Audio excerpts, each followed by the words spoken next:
साथियों, भारत सरकार स्कूल चला के क्या करेगी जब उसको और भी जगह से पैसे आ रहे हैं तब।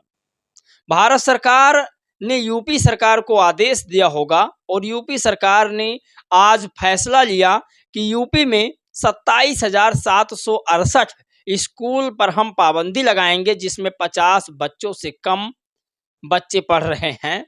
उन स्कूलों को बंद किया जाएगा। आप कल्पना नहीं कर सकते। इस फैसले के बाद मायावती जी ने कहा सरकार से और बड़ा सवाल किया है योगी आदित्यनाथ से कि आखिर इस उत्तर प्रदेश के गरीब बच्चे कहाँ पढ़ने जाएंगे, गरीब बच्चों का क्या हाल होगा। बड़ी खबर है जो आपको हम बताएंगे इस वीडियो में। लेकिन उत्तर प्रदेश सरकार का एक नया फरमान और जारी हुआ है और नया फरमान ये है कि 876 नए शराब ठेके खोले जाएंगे यूपी में। यूपी सरकार का ये नया आविष्कार, नया काम मुझे काफ़ी पसंद आया, क्योंकि लोग जो दलित पिछड़े आदिवासी के हैं यही लोग ज़्यादातर बीजेपी का गुणगान करते हैं। और अब स्कूल बंद, बच्चों की पढ़ाई बंद, और बच्चे जो हैं अब झंडा लेकर भाजपा और कांग्रेस के पीछे भागेंगे। इससे बेहतर और क्या हो सकता है इनके लिए। बहन जी ने कहा कि अगर दलित पिछड़े आदिवासी व गरीब बच्चों को कहाँ पढ़ाया जाएगा, जब स्कूल बंद हो जाएगी तो उन्हें कहाँ पढ़ाया जाएगा। 4-5 किलोमीटर दूर बच्चा पैदल नहीं जा पाएंगे पढ़ने। ये सबसे बड़ी खबर है। मायावती जी ने और क्या कहा ये भी आपको बताएंगे। लेकिन आप सोचिए, कल चुनाव है अमेरिका में और इस बार अमेरिका में भगवा लहरा रहा है। यकीन नहीं मानेंगे आप, डोनाल्ड ट्रंप की तरफ से भगवा कपड़े, भगवा झंडे, यूं कहें तो पूरा एक डरम्प लेकर के वो साथ चलते हैं, टैंकर। तो ये बड़ी खबर है। और मायावती जी ने आज फिर एक प्रेस ज्ञापन जो है चालू किया है और जिसमें उन्होंने 3-4 पॉइंट करके कुछ दर्शाया, लिखा है, जो मैं आपको इस वीडियो में आज बताऊंगा। वहीं सबसे बड़ी खबर है कि प्रधानमंत्री नरेंद्र मोदी 2.5 साल सरकार चलाने के बाद इस्तीफा दे देंगे। एक आर्कियोलॉजिस्ट हैं जिन्होंने कहा है, और आर्कियोलॉजिस्ट पर मैं कभी भरोसा नहीं करता, लेकिन अगर कहा है उन्होंने तो आगे देखते हैं क्या होता है। और तमाम बड़ी खबर है जिस पर बातचीत करेंगे। आपको ये कपड़े भी दिखाएंगे डोनाल्ड ट्रंप के। और वहीं चुनाव हो रहा है तो पूरी तरीक़ा से लोग राजनीति कर रहे हैं। बराक ओबामा की तरफ से भी तमाम लोग आए हैं। वैसे बराक ओबामा जी चुनाव नहीं लड़ रहे हैं, लेकिन जो है पूरा जलवा अमेरिका में फैला हुआ है। पहली खबर की अगर हम बात करें यूपी की, तो यूपी में मायावती जी ने एक बड़े लेवल की नेता हैं और उन्होंने जब इस फैसले का विरोध किया और इस फैसले का बहन जी ने निंदा किया, तो बहुत सारे नेताओं ने भी इस फैसले का कड़ा विरोध किया है। मायावती जी ने इस फैसले को लेकर के लिखा कि गरीब बच्चे कहाँ और कैसे पढ़ेंगे, ये मायावती जी का सवाल था। बसपा प्रमुख मायावती जी ने 50 से कम छात्रों वाले प्राथमिक और उच्च प्राथमिक विद्यालयों को बंद कर उनका दूसरे स्कूलों में विलय करने के प्रदेश सरकार के निर्णय की कड़ी आलोचना की है। सवाल उठाया है कि गरीबों के बच्चे कहां और कैसे पढ़े जाएंगे। बसपा प्रमुख ने रविवार को इंटरनेट मीडिया प्लेटफॉर्म एक्स पर भी लिखा है। तो ये सबसे बड़ी खबर है। एडवोकेट अरविंद प्रताप लिखते हैं, उत्तर प्रदेश में 776 नई शराब की दुकानें खोली गई हैं और वहीं 27,000 सरकारी स्कूलों को बंद कर दिया गया है। यही है उभरते भारत का अमृत लाल। शराब बेचे जाएंगे, स्कूल बंद किए जाएंगे, और फर्क किस पर पड़ेगा? जो दलित है, जो पिछड़ा है, जो गरीब है, जो मजदूर है, जो कमेरा है, जो किसान है, उन्हीं लोगों पर तो फर्क पड़ेगा। किसी बिजनेसमैन के बेटे पर इसका कोई प्रभाव नहीं पड़ेगा।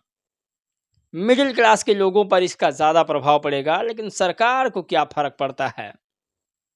चुनाव आते आते माहौल बदल देगी। खैर, इन सब बातों को लोग भूल जाएंगे। चुनाव आएगा 27 में, फिर एक नया इतिहास रचा जाएगा और लोग उसका गुणगान करेंगे। अब आपको बताते हैं सबसे बड़ी खबर।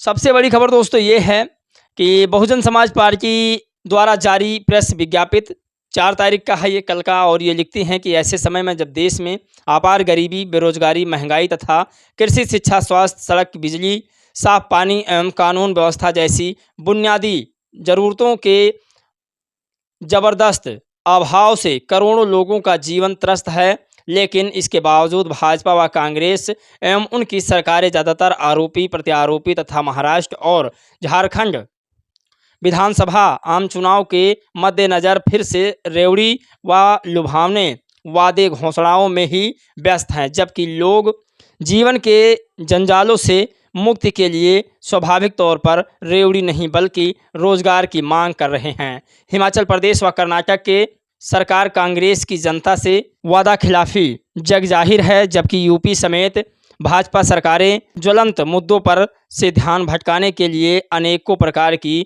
जुगाड़ की राजनीति कर रही है। ये क्रम को धर्म नहीं बनाकर धर्म के ही कार्यक्रमों में ज़्यादातर व्यस्त नज़र आती है, जो कि जनहित व जनकल्याण तथा चुनावी वादा खिलाफी नहीं तो और क्या है।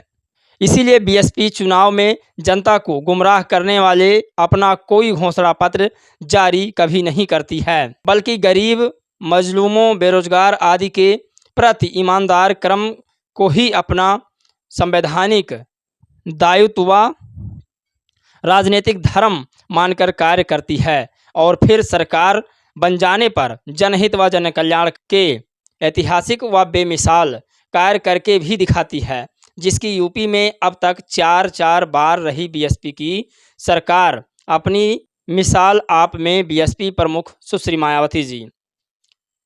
तो ये मायावती जी का आज का जो प्रेस विज्ञापित था वो जारी हुआ था और बहन जी ने कहा कि जो कांग्रेस बीजेपी रेवड़ी बांट रही है लोगों में, जबकि लोगों को रोजगार की ज़रूरत है, लोगों को नौकरियां की ज़रूरत है, खाने पीने की ज़रूरत है, तब सरकार धर्म के नाम पर लोगों को लड़ा रही है और धर्म के नाम पर राजनीति कर रही है और उन्हें अपना राजनीतिक धर्म भी मान लिया है।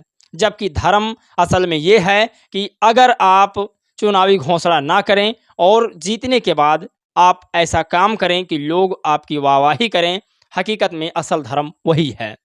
तो ये मायावती जी का फैसला था। वहीं सबसे बड़ी खबर आपको बता दें, एक आर्कियोलॉजिस्ट हैं, मतलब भविष्यवाणीकर्ता, जिसे गांव में ओझैत कहा जाता है, ओझा कहा जाता है। उन्होंने कहा कि प्रधानमंत्री नरेंद्र मोदी जी 2.5 साल कार्यकाल चलाने के बाद वो खुद इस्तीफा दे देंगे। ऐसा क्या आर्कियोलॉजिस्ट ने कहा है? वैसे आर्कियोलॉजिस्ट जो होते हैं बहुत विद्वान होते हैं, पढ़े लिखे होते हैं।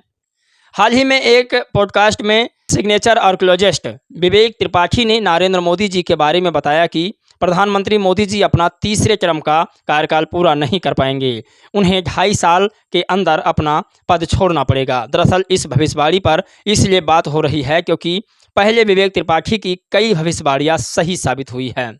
तो जयकी यादव ने इसे लिखा है। तो ये सबसे बड़ी खबर आज की है और आपको बता दें डोनाल्ड ट्रंप को लेकर के बड़ी खबर है। कल अमेरिका में चुनाव है और अमेरिका में चुनाव को लेकर के मोदी जी का असर डोनाल्ड ट्रंप पर पड़ रहा है। कल अमेरिका में चुनाव है, आपको क्या लगता है कौन बाजी मारेगा, डोनाल्ड ट्रंप या कमला हैरिस? आपको बता दें ये कमला हैरिस की तस्वीर है और ये ऊपर डोनाल्ड ट्रंप की तस्वीर है। डोनाल्ड ट्रंप भगवा झंडे, भगवा कपड़े और भगवा पूरी टीम के साथ नज़र आ रहे हैं। वहीं कमला हैरिस जी जो हैं वो किसानों के साथ नज़र आ रही हैं। क्या लगता है आपको इस बार अमेरिका में किसकी सरकार बनने जा रही है और यूपी के उपचुनाव में कौन जीत रहा है, योगी आदित्यनाथ जी या सुश्री बहन कुमारी मायावती जी, अखिलेश यादव जी या फिर असदुद्दीन ओवैसी साहब या फिर भीम आर्मी राष्ट्रीय अध्यक्ष व आज़ाद समाज पार्टी के चीफ चंद्रशेखर आज़ाद? इस वीडियो में दोस्तों बस इतना ही। जय भीम, नमो बुद्धाय।